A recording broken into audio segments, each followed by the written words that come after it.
Palavra da Verdade, com Hernandes Dias Lopes. Eu quero partilhar com vocês hoje o texto que está em Marcos capítulo 14, versos de 1 a 9. Peço que você abra sua Bíblia, por favor, nesse texto. Marcos 14.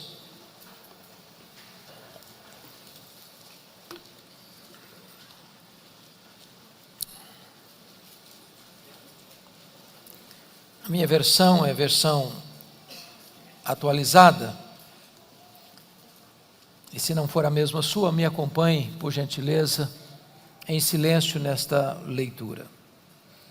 Está escrito: dali a 2 dias, era Páscoa e a festa dos pães asmos. E os principais sacerdotes e os escribas procuravam como prenderiam Jesus à traição e o matariam.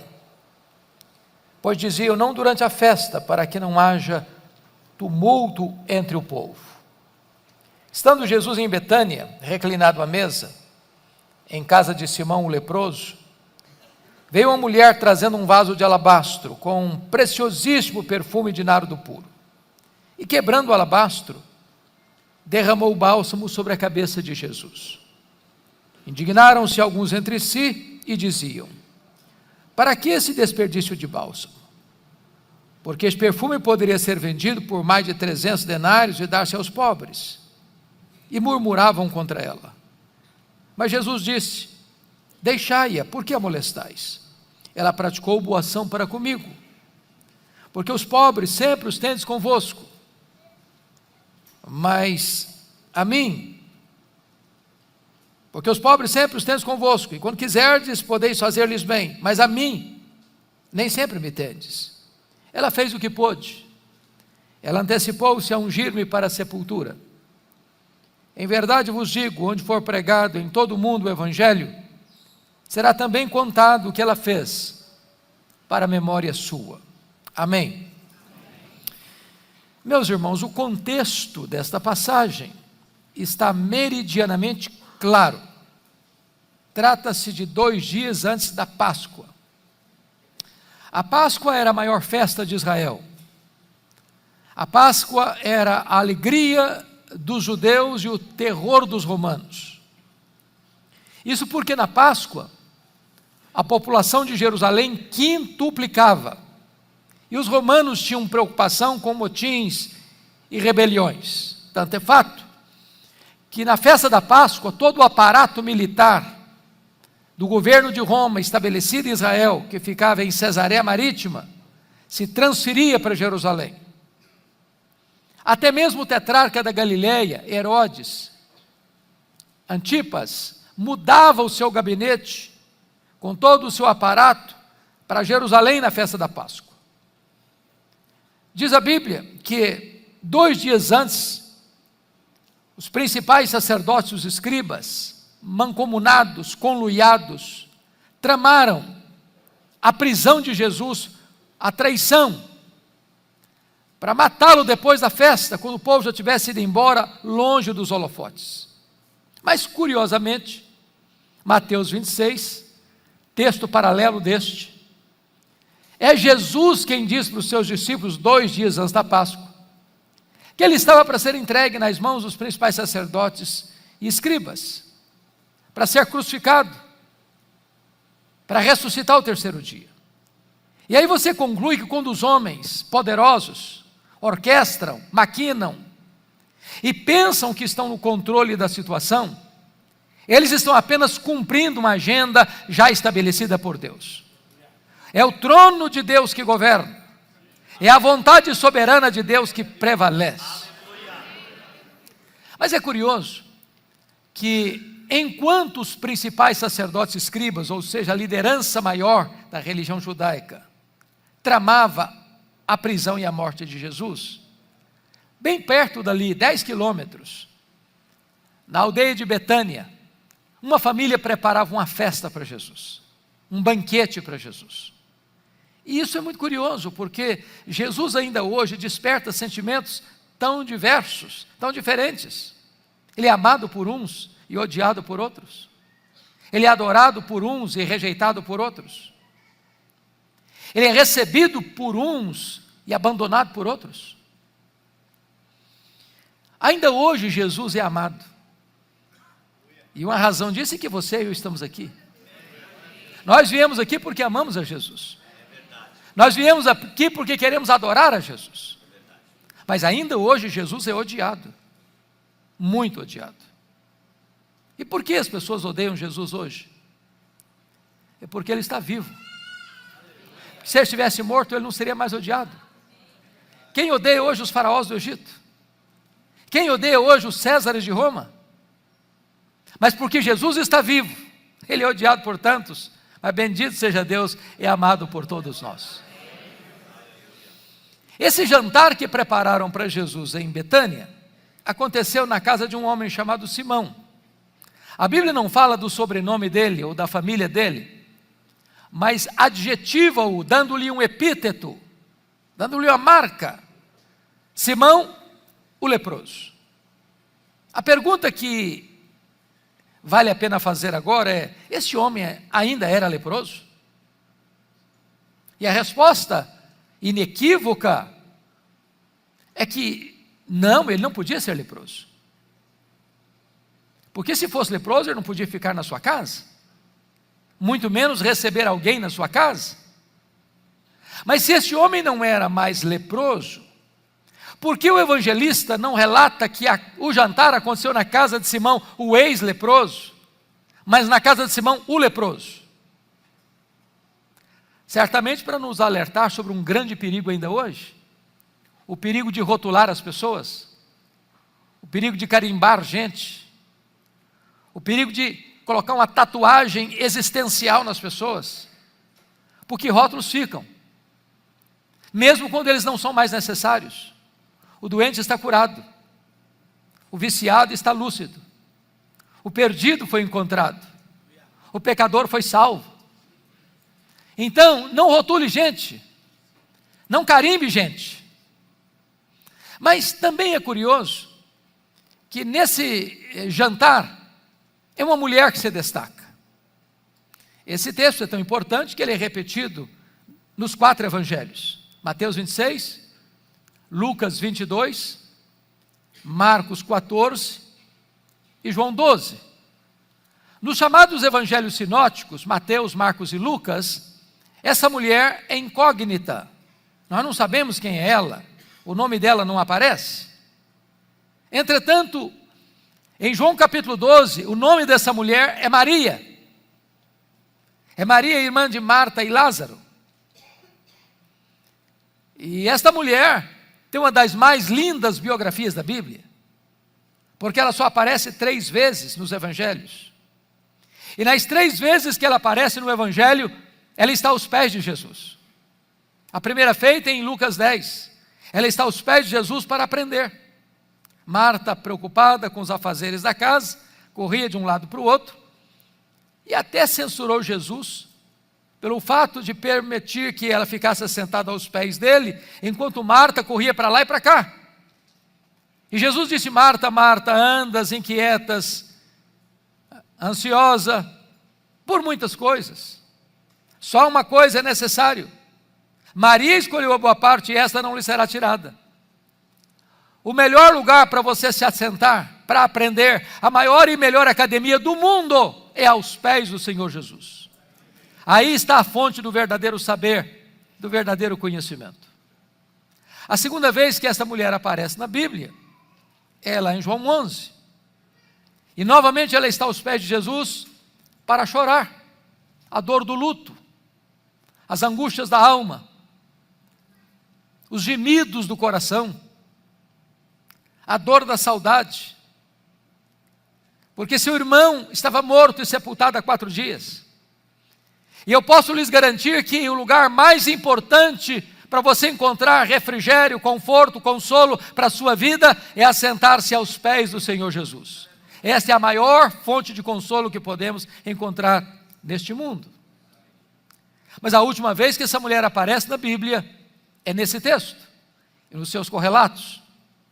E mais uma vez ela está sentada aos pés do Senhor Jesus. Agora, não para aprender ou para chorar. Agora ela está sentada aos pés do Senhor Jesus para agradecer. e agradecer o quê? O maior milagre público de Jesus, a ressurreição de seu irmão Lázaro. Então diz a Bíblia que Jesus está à mesa com os seus discípulos, certamente Simão leproso também, Lázaro recém-ressuscitado também está à mesa. Para não fugir à regra, Marta está servindo nesse jantar, e Maria, diz a Bíblia, vem com um vaso de alabastro. Alabastro é uma pedra ornamental de cor rosa, e diz a Bíblia que tem dentro desse vaso um perfume preciosíssimo. Notem o superlativo, preciosíssimo, feito de uma essência chamada nardo. E o evangelista tem o cuidado de dizer que essa essência não é híbrida, não é misturada, é nardo puro. Mateus diz que esse vaso está cheio desse perfume. E João capítulo 12 diz que tem dentro desse vaso que está cheio, 1 libra de perfume. O que significa isso? 1 litro tem 2,2 libras. Nós estamos afirmando que dentro desse vaso, que era pequeno, era um vaso ornamental, tinha em torno de meio litro, menos de meio litro de perfume. Então diz a Escritura que Jesus está sentado, e Maria vem por trás dele e quebra o vaso. E todo o perfume é derramado na cabeça de Jesus. A casa se enche com o perfume escorre pelo corpo de Jesus, chega aos pés de Jesus, e ela solta os cabelos, e passa a enxugar os pés de Jesus com seus cabelos. Quando os discípulos, liderados por Judas Iscariotes, nesse quesito, veem a cena, eles ficaram irritados, eles se indignaram, e disseram: isso é um desperdício. Esse perfume poderia ser vendido por mais de 300 denários e dar-se aos pobres, e murmuraram contra ela. Mas Jesus saiu em defesa dela e disse: deixai-a, por que a molestais? Ela praticou boa ação para comigo. Os pobres sempre os tendes convosco, e podeis fazer-lhes bem, quando quiserdes, mas a mim nem sempre me tendes. Ela fez o que pôde. Ela antecipou-se a ungir-me para a sepultura, e em verdade vos digo, em todo o mundo, onde for pregado o Evangelho, será contado o que ela fez, para a memória sua. Eu gostaria então de tirar desta narrativa bíblica 8 lições para o nosso enlevo nesta noite. Se você tem papel e caneta, tem o hábito de anotar, fique à vontade. Se você tem o hábito de anotar no telefone, fique à vontade.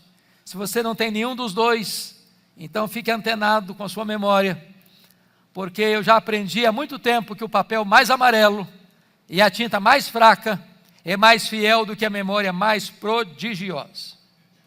Quais são as lições que nós podemos aprender com Maria? Primeiro, confira comigo o versículo 8, parte A.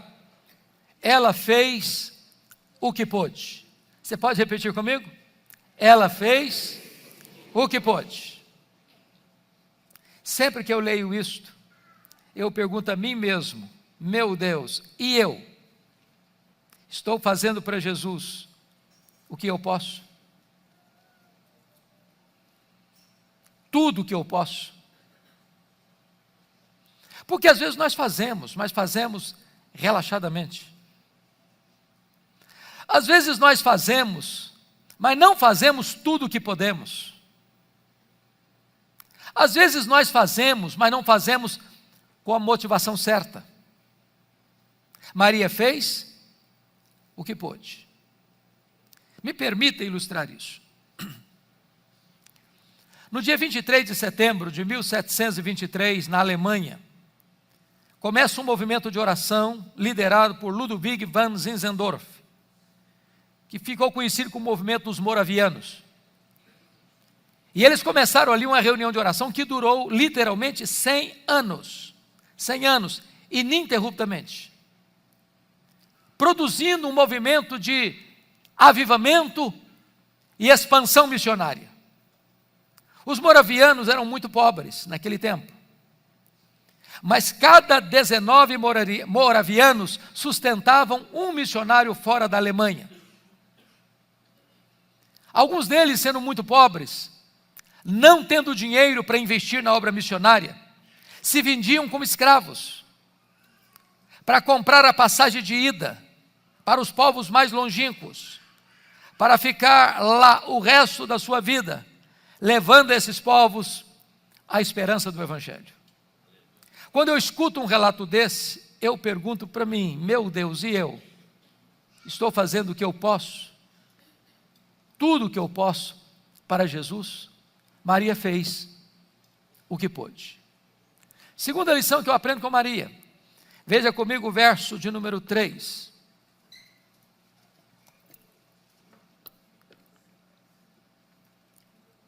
E quebrando o vaso, derramou o bálsamo sobre a cabeça de Jesus. Ela fez o seu melhor. Vamos entender isso aqui, irmãos. Essa essência chamada nardo não tinha em Israel. Esse perfume não era só preciosíssimo, ele era também caríssimo. Essa essência chamada nardo só tinha na cordilheira do Himalaia, de um arbusto seco, moído e transportado em lombos de camelos. Esse perfume não se encontrava numa loja de perfumaria. Esse perfume era comprado gota a gota, grama a grama, ia sendo acondicionado nesse vaso de pedra, nesse vaso ornamental. Como o perfume foi avaliado em mais de 300 denários, isso significa uma coisa. Se tinha dentro desse perfume pouco mais de 300 ml de perfume, eu estou dizendo para você que cada ml do perfume custava um denário. Um denário era o pagamento de um trabalhador durante um dia todo. Então você imagina alguém trabalhar o dia inteirinho para no final do dia comprar uma gota, 1 grama, 1 ml de perfume.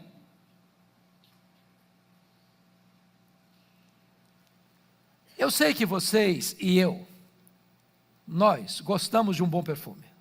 Às vezes a gente faz uma loucura de comprar um perfume caro. E quando você compra um perfume caro, como é que você usa? É apenas um pouquinho, não? Num dia especial. Um pouquinho na orelha, na outra orelha, um pouquinho aqui, um pouquinho aqui. E você diz para você mesmo, esse perfume tem que durar pelo menos 1 ano. Agora vejam vocês, que Maria não chega e abre o vaso. Ela chega e quebra o vaso. Por que ela quebra o vaso e não abre o vaso?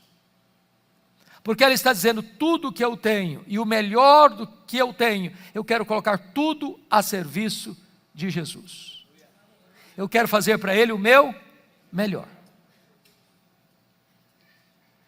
Há momentos que eu fico a pensar que aqueles que não conhecem a Deus como nós temos a bênção de conhecer, são mais zelosos em servir aos seus deuses do que nós o somos em servir ao Deus da nossa vida. Eu estava pregando em Porto, lá em Portugal, há poucos anos, e fui fazer uma visita a Coimbra. E na medida que nós viajávamos, eu vi uma caravana grande, a pé, andando pelo asfalto. E eu, curioso, perguntei, o que essas pessoas estão fazendo? Aonde elas estão indo? Me responderam, elas estão indo a Fátima, pagar promessas. E eu perguntei, mas a que distância elas estão andando? Me responderam, a mais de 300 quilômetros. Aí eu pensei na igreja brasileira. Falei, meu Deus, às vezes o crente mora na rua da igreja, no bairro da igreja. Se chover um pouquinho, não vai. Se tiver também muito quente, não vai. Se tiver Corinthians e Palmeiras, ele também não vai. Se tiver Fórmula 1, ele dá um jeito de não ir também. Ele arranja uma desculpa. Às vezes aqueles que não conhecem a Deus como nós conhecemos, são mais zelosos em servir aos seus deuses, que nós somos em servir ao Deus da nossa vida. Maria fez o seu melhor. Mas em terceiro lugar, ainda à luz do versículo 3, Maria fez sacrificialmente. Irmãos, esse texto é incompreensível para nós, na nossa cultura.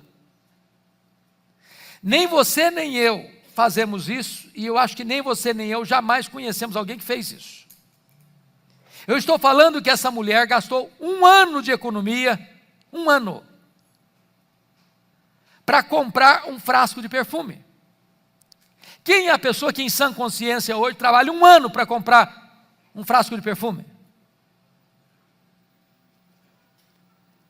Para você entender esse texto, você tem que entendê-lo dentro da cultura judaica.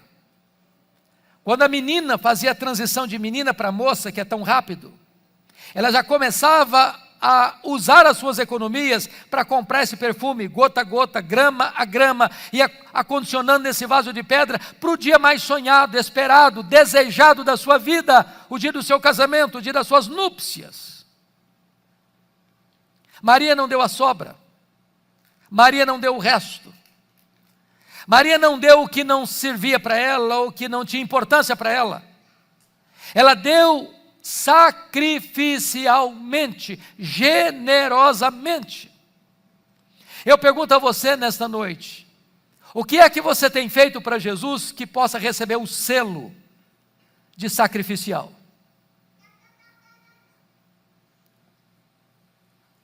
Como é que você lida com esta questão da generosidade? O ano passado eu li um livro muito interessante sobre este assunto, generosidade, e infelizmente essa obra não está ainda em português, mas a introdução do livro, ou melhor, a ilustração da introdução, para mim valeu o livro. E o autor perguntou assim: você quer aprender a ser uma pessoa generosa? Então, vamos lá, disse ele. Faça o seguinte, passe numa loja, compre uma jarra de vidro transparente. Se você é uma pessoa chique, pode ser cristal, não tem problema, desde que seja transparente. Você vai botar esse jarro na sua sala, mas não vai botar flor, vai botar terra, só terra, para todo dia você passar por ele e olhar para ele, para lembrar você 2 coisas. Primeiro, de onde você veio? Você veio do pó. Segundo, para onde você vai? Você vai voltar para o pó. Do pó que você veio, você trouxe quanto? Nada. Para o pó que você vai levar quanto? Nada. Então, se você não trouxe nada e não vai levar nada, você não é dono de nada. Você é apenas mordomo do dono. Agora, o dono é generoso. E o que se requer do mordomo é que ele seja encontrado fiel. E a única maneira de você ser fiel, administrando o que é do dono, que é generoso, é sendo generoso com o que é do dono. Sabe por que você e eu temos dificuldade de sermos generosos? Porque nós temos a síndrome de dono. É meu. Se é meu, é para mim. Igual Salomão lá em Eclesiastes, capítulo 2, construir casas para mim, pomares para mim, jardins para mim, açudes para mim, tudo para mim. Quando você entende que você está administrando o que não é seu, que foi confiado a você, e que o dono daquilo que está na sua mão é generoso, você não vai ter dificuldade de ser generoso com o que é do dono, porque ele é generoso. Me permita ilustrar isso de uma maneira mais simples. Eu estava pregando em João Pessoa, no congresso da Juvep, e o pastor Sérgio me contou uma história que eu conhecia em parte, que eu achei muito curiosa. Aconteceu na cidade do interior da Paraíba, chamada Itaporanga, numa igreja batista missionária de Itaporanga. Aquela igreja tinha um programa de rádio, que alcançava 40 mil pessoas na cidade e no entorno da cidade. E veio a seca. as lavouras não produziram o que se esperava, as ofertas diminuíram, e o pastor da igreja não conseguiu pagar o programa, estava inadimplente 3 meses. Quando ele recebe um ultimato da emissora, ou paga até a próxima semana, ou nós vamos tirar o programa do ar. E o pastor da Igreja Batista Missionária, no domingo à noite, chega para a igreja e faz um desafio para a igreja. Meus irmãos, o programa não pode sair do ar. É o único programa evangélico da região. São 40 mil pessoas. Nós vamos fazer uma oferta sacrificial, nós vamos levantar uma oferta sacrificial, porque o programa não pode sair do ar. Estava lá na igreja, um casal, o senhor Tota e a dona Lourdes. Eles moravam a 6 quilômetros da igreja, e eles iam a pé. Eles eram meeiros. Essa palavra, quem vive na cidade às vezes não está acostumado com ela. Meeiro é um cidadão que trabalha na propriedade de uma outra pessoa, planta, colhe, e depois que ele colhe, ele fica só com a metade. A outra metade vai para o dono da terra.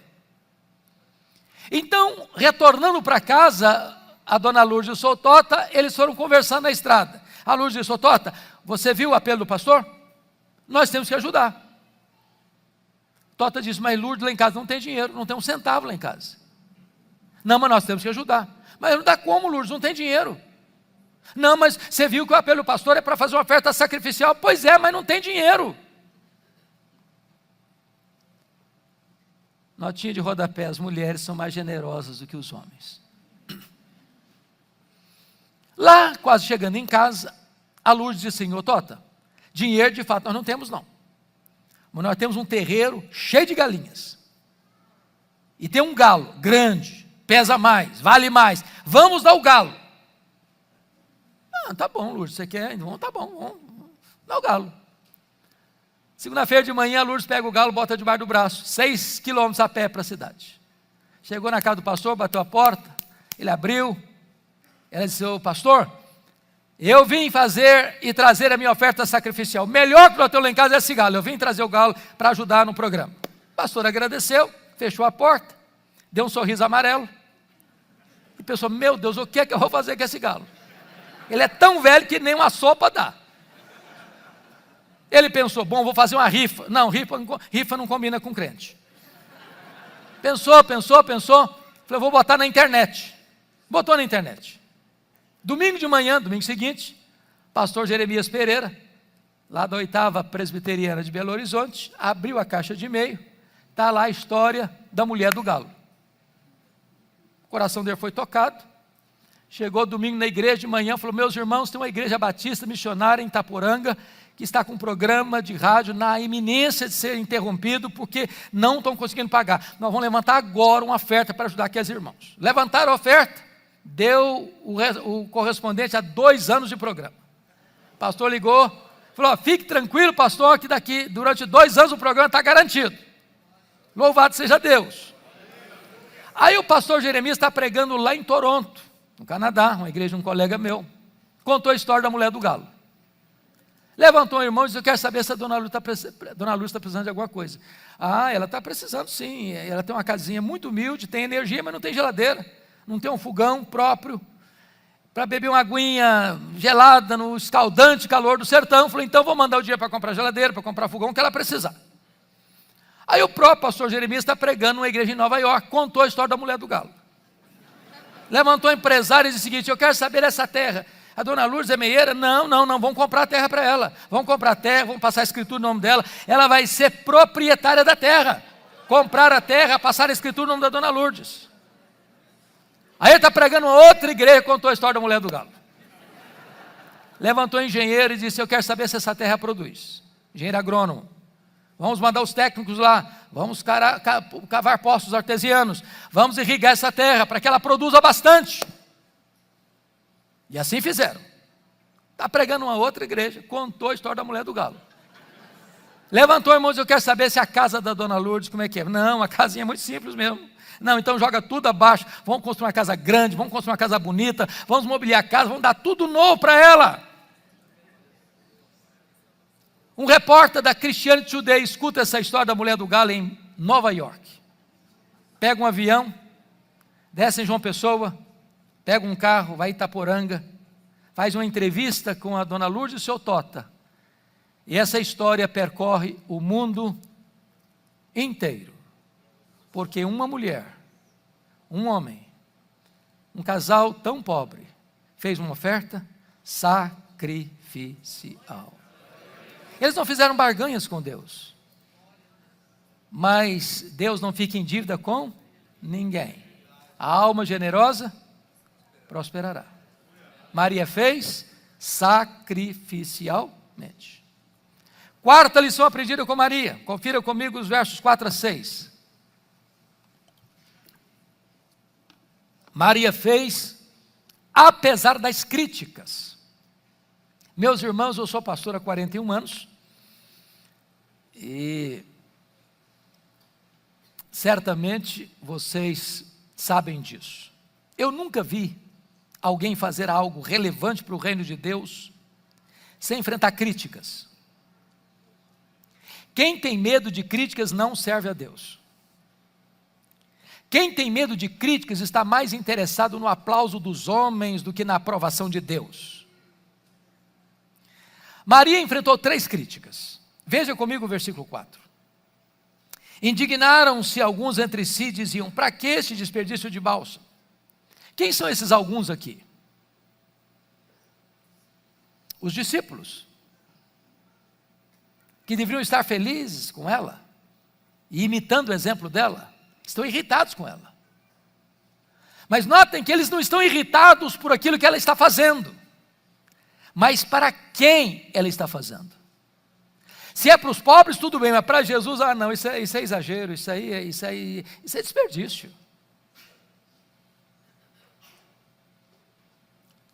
Tem gente que vai ficar irritado se você se levantar para fazer a obra de Deus, sabia? Segunda crítica está no versículo 5. Porque este perfume poderia ser vendido por mais de 300 denários e dar-se aos pobres. E murmuravam contra ela. Primeiro, a indignação. Segundo, a murmuração. Eu sei que esse negócio de murmuração já acabou nas igrejas há um bom tempo, não tem mais essas coisas, né? Aqui, então, sobretudo, tenho certeza que não tem. Mas não estão murmurando, não, estão murmurando contra ela. E por quê? Porque eles fizeram conta. Eles foram pragmáticos. Eles disseram o seguinte: olha, se vendesse esse perfume, aí no mercado paralelo, daria para apurar mais de 300 denários. Ia dar para dar muita cesta básica, Bolsa Família, ia resolver o problema de muita gente. Agora preste atenção nesse dado. Se você ler João 12, quem está liderando o grupo com essa questão de cálculo matemático de mais de 300 denários é Judas Iscariotes, que era o tesoureiro do grupo. O discurso de ajudar pobre aqui é um discurso filantropo hipócrita. Aliás, na maioria das vezes, as pessoas que ficam falando em ajudar pobre, é discurso apenas político, populista. É nessa conjuntura que a Escritura diz que Judas era ladrão. Quem estava interessado era nessa grana, para embolsá-la. Mas foi dessa cerimônia aqui, desse jantar aqui, que Judas sai nas caladas da noite para ir a Jerusalém vender Jesus por 30 moedas de prata. Eles estão murmurando contra ela. Mas vejam comigo no versículo 6. Primeiro é indignação, segundo é murmuração, terceiro é molestação. Jesus diz: deixai-a, por que a molestais? Molestar hoje é crime, da cadeia. Se Jesus não saísse em defesa de Maria, parecia que eles iriam engolir Maria viva.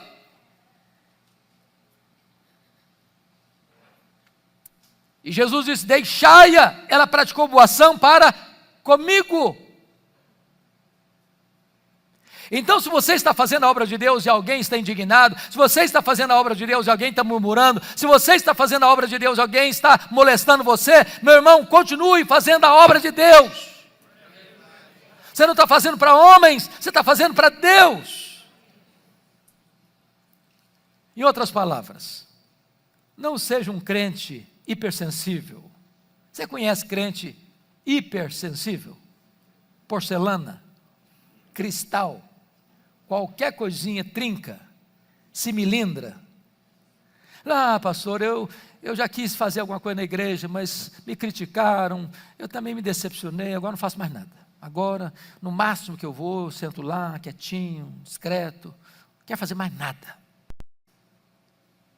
Você não está fazendo para homens, você está fazendo para Deus. Faça, apesar das críticas. Quinta lição aprendida com Maria. Ela fez só para agradar a Jesus. É só em João 12 que você vai entender isso aqui. Diz o texto que Maria enxuga os pés de Jesus com os seus cabelos. Se você derramar quase meio litro de um líquido untuoso na cabeça de uma pessoa, isso vai escorrer. Vai escorrer, vai escorrer, vai escorrer, vai chegar aos pés. O que significa Maria ter enxugado os pés de Jesus com seus cabelos? Na cultura brasileira, não significa nada. É apenas um gesto de humildade. Mas na cultura judaica, isso era um escândalo. Uma mulher não soltava os cabelos em lugar aberto, público. Isso era a mesma coisa de deixar a reputação dessa mulher em xeque, em dúvida. Mas então por que Maria fez isso? Ela fez isso, meus irmãos, porque quem ama Jesus, quem tem gratidão transbordando no coração a Jesus, não consegue ficar dentro de cercas, de limites engessados. Acaba extrapolando. Nós, às vezes, temos muitas preocupações de desagradar um, desagradar outro. E, às vezes, até na hora do culto. Quanta gente que, às vezes, perde até a espontaneidade da adoração. Porque ele pensa, se eu levantar a mão, se eu fizer uma coisa, se eu fizer outra coisa, se eu chorar, alguém vai falar isso, vai falar aquilo. Se eu não fizer, alguém vai falar também. Aí você fica preocupado em agradar fulano, agradar ciclano, agradar Beltrano, e você acaba desagradando a Jesus. Às vezes eu penso, não, se eu fizer isso, o fulano vai ficar desagradado. Se eu desagradar o fulano, vai dar problema. Se eu desagradar o ciclano, também vai ter problema. E a pessoa fica cheia de dedos. Eu não estou dizendo que você tem liberdade para desagradar ninguém, mas o que tem que ser vetor na sua vida é agradar só ao Senhor Jesus. Maria não ficou preocupada com o que Mateus ia falar, o que João ia falar, o que Judas ia falar, ou o que Filipe ia falar. Ela só tinha uma preocupação: eu quero é agradecer a Jesus, é agradar a Jesus, é mostrar o meu amor e a minha gratidão a Jesus. Sexta lição aprendida com Maria. Ela fez a pessoa certa. Confira aí comigo, por favor, versículos 6 e 7.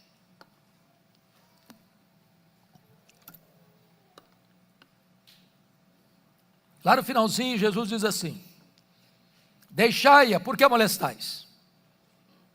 Ela praticou boa ação para comigo, porque os pobres sempre os tendes convosco, e quando quiserdes podeis fazer-lhes bem, mas a mim nem sempre me tendes. Me permita fazer esta pergunta: será que Jesus está ensinando aqui que os pobres não merecem atenção da igreja, ou primazia na agenda da igreja? É isso que Jesus está falando? E a resposta é um sonoro não. A Bíblia toda é um livro que cuida dos pobres. Deus cuida dos pobres. Você vai encontrar isso na lei, você vai encontrar isso nos livros proféticos, você vai encontrar isso nos livros poéticos, você vai encontrar isso no ministério de Jesus, você vai encontrar isso nas cartas de Paulo, nas cartas gerais, você vai encontrar isso na Bíblia toda. Deus tem uma atenção de cuidado com os pobres. Para mim, um dos textos mais incríveis da Bíblia É Mateus 25, 31 a 46. É a cena do juízo final. Quando Jesus vem em majestade e glória, se assenta no trono para julgar as nações. E aqueles que ele vai condenar à condenação eterna, ele vai dizer: estive com fome e não me deste comer. Eu estive com sede e não me deste beber. Eu estive nu e não me vestiste. Eu estive doente e não fostes ver-me. Eu estive forasteiro e não me abrigaste. Todas as situações retratam pessoas necessitadas, carentes, desamparadas. Eu não estou dizendo para você que ser generoso leva você para o céu, não. Quando João Batista estava pregando sobre arrependimento no deserto da Judeia, e as multidões fluíram para ouvi-lo, as multidões perguntaram ao João: o que nós vamos fazer com esse sermão seu de arrependimento? E ele respondeu: quem tiver 2 túnicas, dê uma para quem não tem, quem tiver comida, faça o mesmo. Você quer saber se um cara é crente mesmo? Veja se ele é generoso. Não combina crente mão de vaca, não combina crente suvina, não combina crente avarento, não combina crente que tem o coração fechado para o necessitado. O crente tem o coração aberto, tem o bolso aberto, tem as mãos abertas, tem a casa aberta. O crente é generoso. Agora, generosidade não é arrependimento. Ninguém vai para o céu porque ajuda os pobres. Ninguém vai para o céu porque dá roupa e comida para as pessoas. Generosidade é a evidência do arrependimento e não um substituto do arrependimento. É por isso que surgiu na América Latina, na década de 60, uma falsa teologia, chamada teologia da libertação, que não é nem teologia, nem libertação. Os teólogos da libertação não são teólogos, são teologastros liberticidas. Porque ensinaram que reino de Deus é panela cheia. Mas ninguém vai para o céu porque tem panela cheia. O cara pode ser o homem mais rico, a mulher mais rica, ele pode morar na cobertura, ele pode morar num palacete, ele pode ter carro importado, ele pode andar com roupas de grife, ele pode fazer as viagens mais importantes, ele pode comer nos restaurantes mais conceituados. Isso não leva para o céu. Ele pode até doar todos os bens dele para os pobres, e nada disso vai aproveitar. É por isso que Maria fez a pessoa certa. Sabe por quê? Quem move você a ajudar os pobres é Jesus. Quando você ajuda o necessitado, quem impulsiona você para fazer isso é a graça de Deus. É porque você teve um encontro com o Eterno. Você agora tem que colocar sua vida, seus bens, seus dons, seus talentos, tudo a serviço do reino de Deus para socorrer as pessoas. Maria fez a pessoa certa. 7ª e penúltima lição. Maria fez no tempo certo. Dá uma olhadinha comigo aí no verso 8, a parte B. Ela antecipou-se a ungir-me para a sepultura. Ela fez no tempo certo. Então vamos entender isso aqui. Me permita retroceder um pouquinho para explicar melhor. Vocês se lembram lá em João 8, aliás Lucas 8, a partir do verso 3, que no ministério itinerante de Jesus nas cidades e aldeias da Galileia, haviam 204 pequenas cidades na Galileia, e Jesus de cidade em cidade, de aldeia em aldeia, percorreu com os discípulos pregando a mensagem do reino. E diz a Bíblia que as mulheres, Maria Madalena, Joana, Susana e muitas outras, bancaram, sustentaram o ministério itinerante de Jesus. Agora, por favor, pense comigo na cena. Quantas pessoas estavam incorporando essa caravana? Tinha Jesus, 12 discípulos, 13. 3 mulheres são mencionadas pelo nome: Maria Madalena, Joana e Susana, 16. Mas muitas outras mulheres, eu não sei quantas são muitas outras mulheres. Mas vamos entender que o grupo todo tinha 40 pessoas. Não tinha hotel, não tinha pensão, não tinha self-service. Pensa na logística. Cidade em cidade, de aldeia em aldeia. E elas passando Pix, transferência bancária, bancando as despesas. E nesse ínterim, Jesus informa para eles e para elas também, que ele tem que subir para Jerusalém, para ser preso, para ser crucificado, para ressuscitar ao terceiro dia. Essas mulheres da Galileia não se acovardam, sobem com ele, sabendo o que haveria de acontecer. Quando Jesus foi crucificado, consta o texto bíblico que só João está lá. Os outros se acovardaram e fugiram. Essas mulheres estão lá. Essas mulheres. Quando Jesus foi sepultado, lá em Lucas 23, 54 e 55, não consta nem que João estivesse presente no sepultamento de Jesus. Mas consta que estas mulheres estavam lá, vendo onde e como Jesus foi sepultado. Repete comigo: onde e como Jesus foi sepultado. Bom, então eu estou caminhando para um raciocínio para vocês entenderem a lógica que eu vou querer aplicar aqui. Que horas Jesus morreu na sexta-feira? Que horas? 3 horas da tarde, hora nona. Que horas ele foi sepultado? A Bíblia não diz, mas necessariamente antes do sábado. Quando é que começava o sábado? 6 da tarde da sexta-feira. Então eu estou falando que entre a morte e o sepultamento, nós temos quanto tempo? Apenas 3 horas. O que tem que acontecer nessas 3 horas? Morreu. Ninguém tira o corpo da cruz, não. Não pode tirar. Não tem autorização para tirar. O governador tem que dar uma ordem por escrito. Bom, mas também não dá para ir qualquer um lá falar com o governador que ele nem vai receber. Então tem que achar alguém com trânsito. Quem que encontraram? José de Arimateia. Aí ele chega lá no governador Pôncio Pilatos, estava lá na Torre da Antônia, dentro dos muros da cidade. O sepultamento, a crucificação foi fora dos muros. Chega lá: olha, governador, eu vim aqui pedir permissão para tirar o corpo de Jesus da cruz. Ele morreu. Não morreu não. E demora muito tempo. Tem gente que passa mais de um dia aí na cruz. Não deu prazo. Já tem 3 horas, não morreu não. Morreu, sim, senhor. Mas não morreu. Morreu sim, mas não morreu, não deu prazo. Eu só acredito se o centurião que liderou os soldados na crucificação vier aqui me falar. Não tinha telefone celular. Teve que ir lá onde estava o camarada, achar o cidadão no meio daquela muvuca toda, trazê-lo cá no governador. Morreu, sim, senhor.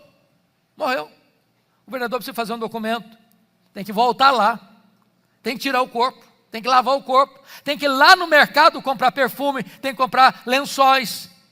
Tem que envolver o corpo nos lençóis. Tem que tirar o corpo, levar lá para o túmulo. A porta está fechada. Esse túmulo nunca foi usado. Tem que abrir a porta, que é de pedra, pesadíssima. Aí tem que botar o corpo lá dentro. Tem que tirar agora todo mundo. E tem que botar a pedra no lugar. Qual a conclusão vocês estão chegando comigo? É pouco tempo para tudo isto. Agora, repete comigo. As mulheres estavam lá vendo onde e como Jesus foi sepultado. Por que as mulheres, logo que acabou o sábado, que horas que acaba o sábado? 6 da tarde do sábado. Elas correm para o mercado para comprar o quê? Perfume. Mas por que comprar perfume se já tinha sido usado? Não está na Bíblia. É a conclusão que tenho à luz do contexto. Espero ser fiel nessa interpretação. Por que as mulheres foram comprar perfume, pensando que alguém ia rolar pedra para elas, e eram lá dentro do túmulo, depois de um dia que Jesus estava sepultado, para aplicar aromas, perfumes no seu corpo? Minha conclusão: mulher não gosta de nada mal feito. Elas olharam e disseram: olha, está mal feito esse serviço. Está mal feito. Nós vamos voltar e fazer direito. Quando elas estão indo, pensando quem vai rolar pedra, uma surpresa: a pedra está rolada. Elas olham, a porta do túmulo está aberta, é cavada em rocha. Elas entram, o túmulo está vazio. Elas saem, tem um anjo. E pergunta para eles: o que vocês vieram fazer aqui? Procurar entre os mortos aquele que está vivo. Ele não está mais aqui não, ele ressuscitou. Mas sabe o que o anjo está falando para essas mulheres? Olha, vocês fizeram muita coisa para Jesus, mas uma coisa vocês não fizeram. Ele não precisa mais desse perfume. Ele ressuscitou. Ele está vivo. Vocês fizeram muita coisa, mas uma coisa vocês não fizeram. Vocês não anteciparam a ungir o corpo dele para a sepultura. Só Maria fez isso. Há coisas que, se você não fizer hoje, nunca mais você vai ter chance de fazer. Faça no tempo certo. Me permita ilustrar isso. Há uma coisa que me impressiona muito na cultura brasileira, que são os nossos funerais. Diferente, às vezes, do mundo, né? Mas o que é que me impressiona nos nossos funerais? Primeiro, defunto recebe mais elogio do que gente viva. Eu fico impressionado com isso. É uma rasgação de seda em cima do caixão que não tem mais fim. A pergunta é: será que essa pessoa, quando viva, escutou algum desses elogios? Porque você elogiar um defunto não vai alegrá-lo. Ele não vai se levantar para dar um abraço em você. E se levantar, você corre. Então não espera a pessoa morrer para elogiar, não. Tem algumas pessoas: não, pastor, esse negócio de elogiar é furada, isso leva a pessoa a ficar vaidosa. A Bíblia não ensina isso não. O que a Bíblia proíbe é hipocrisia. Mas um elogio certo, na hora certa, é um bálsamo, é um refrigério. A segunda coisa que me choca nos nossos funerais é que defunto recebe mais flores do que gente viva. Dá para entender isso? Ô, gente, eu fui num funeral em Vitória. Eu contei 86 coroas de flores. Contrataram um grande caminhão só para levar as flores. Um caminhãozinho bem pequenininho para levar o defunto. E eu fiquei do lado olhando, de butuca, pensando: meu Deus, para que tanta flor para o defunto? Ele não consegue cheirar um botão de rosa mais. Agora, sabe por que os defuntos recebem mais flores do que os vivos? É porque a voz do remorso é mais forte do que a voz da gratidão. Mande flores enquanto a pessoa está viva. Agora, me falaram por aí que os homens da Igreja Batista Central de Santo André são muito românticos. Que não deixam passar em brancas nuvens jamais o aniversário da esposa. Aniversário de casamento, todos são celebrados. Mas vai que tem algum desatento no meio. É verdade.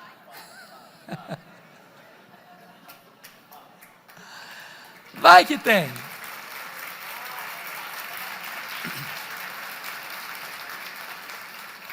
Então me permita dizer para você, minha irmã, que talvez ficou esquecida aí, que nunca ganhou um buquê de flores do marido. Se você for na frente, e por ir na frente eu estou dizendo morrer primeiro, você vai ganhar uma coroa de flores, grande, e o cara nem vai pedir desconto na floricultura. Faça no tempo certo. Última mensagem, a oitava lição que aprendemos com Maria, é que Maria fez com reflexos para a eternidade. Olha comigo o versículo 9. Jesus diz assim: em verdade vos digo, em todo o mundo, onde for pregado o Evangelho, será contado o que ela fez para a memória sua. Isso me impressiona. Porque esse fato ocorreu dentro de uma casa pequena, de uma vila pequena, há 2000 anos. E essa história tem sido contada dos eirados do mundo, nos ouvidos da história. E essa profecia de Jesus, hoje, 29 de janeiro de 2023 se cumpre mais uma vez no templo da Igreja Batista de Santo André, São Paulo, Brasil. A grande pergunta hoje é o que é que você e eu estamos fazendo hoje que vai impactar as futuras gerações, que vai reverberar nos ouvidos da história. Eu não sei se você se preocupa com isso, eu às vezes penso isso, conversando com os meus botões, meu Deus, se Jesus não voltar antes, daqui a 50 anos, será que a minha vida vai impactar ainda alguma pessoa?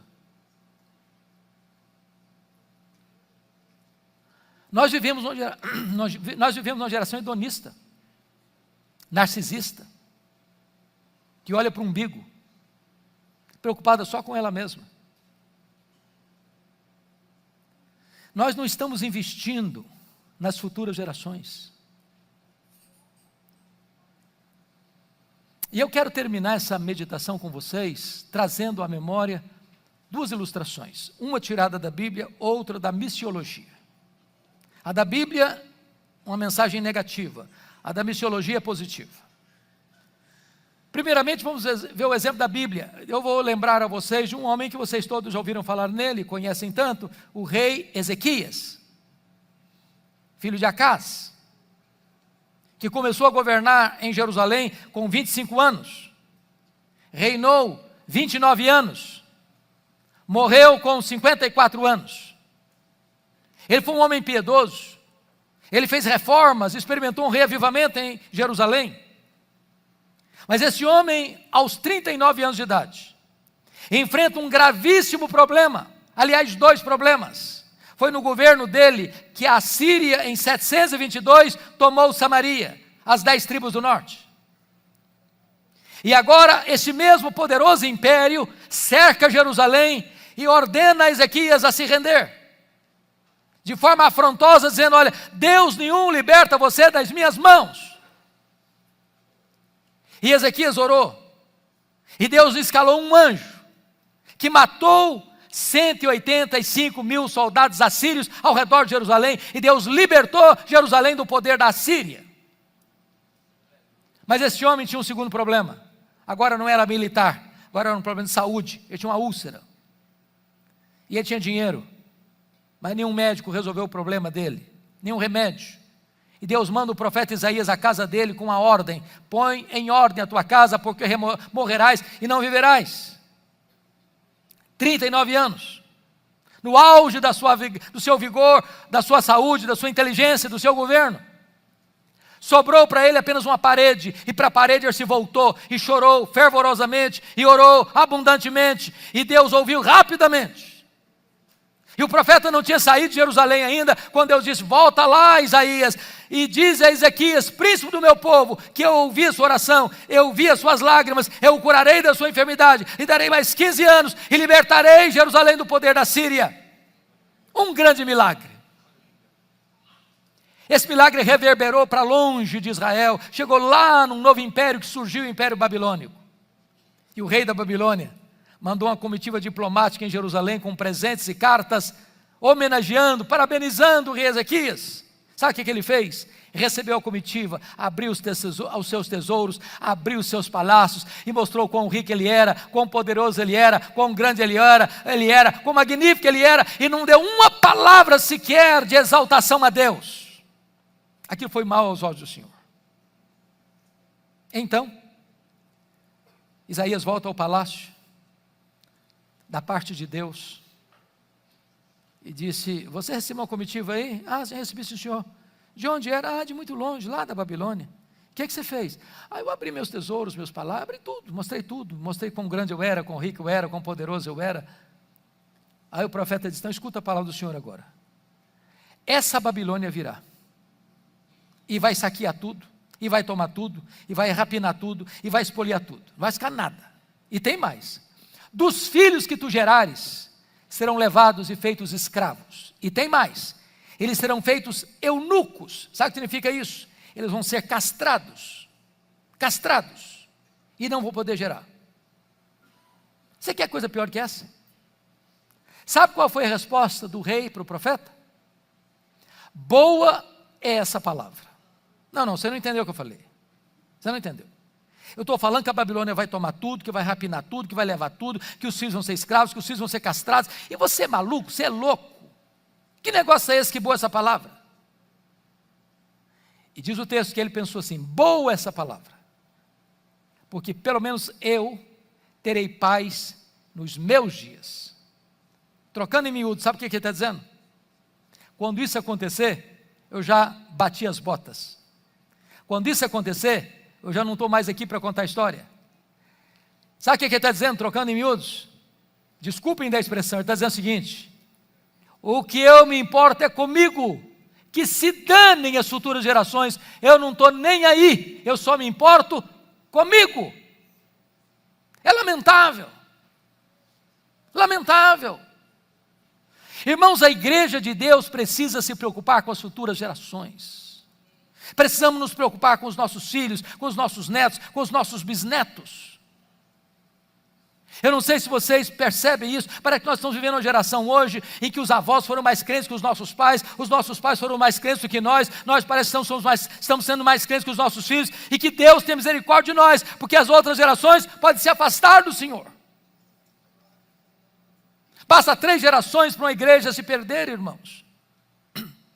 Aquela geração que saiu do Egito, morreu no deserto.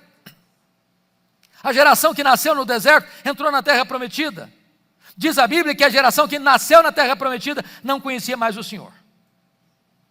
Então eu quero conclamar a igreja a nós lutarmos pelos nossos filhos, a nós passarmos o bastão do Evangelho para os nossos filhos, para que a igreja de amanhã, a igreja dos nossos filhos, dos nossos netos, dos nossos bisnetos, seja uma igreja mais crente e mais cheia do Espírito Santo que a nossa.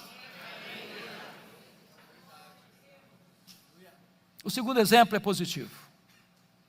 Trago à memória de vocês a biografia de David Livingstone, missionário inglês, que passou a vida toda na África, servindo a Cristo na África. Foi atacado por um leão, ficou com o braço direito imobilizado, continuou na África. Adoeceu na África, morreu na África. Quando ele morreu, os ingleses foram para lá para pegar o corpo dele e levar para a Inglaterra e sepultar na Inglaterra. Os africanos disseram: vocês podem até levar o corpo dele, mas o coração dele vocês não vão levar. Ele amou a África, e o coração dele vai ser enterrado na África. Sabe o que fizeram?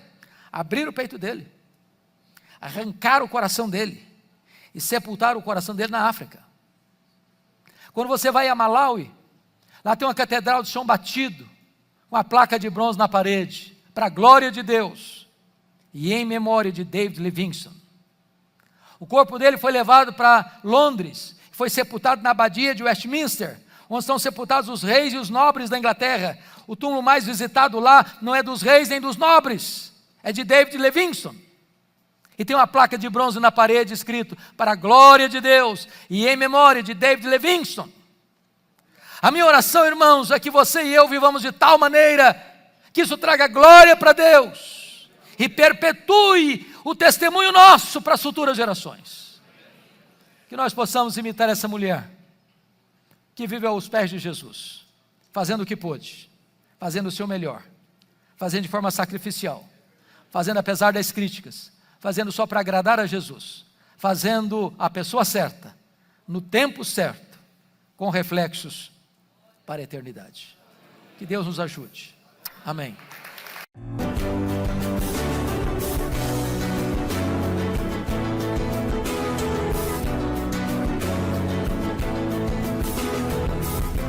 Palavra da Verdade, com Hernandes Dias Lopes.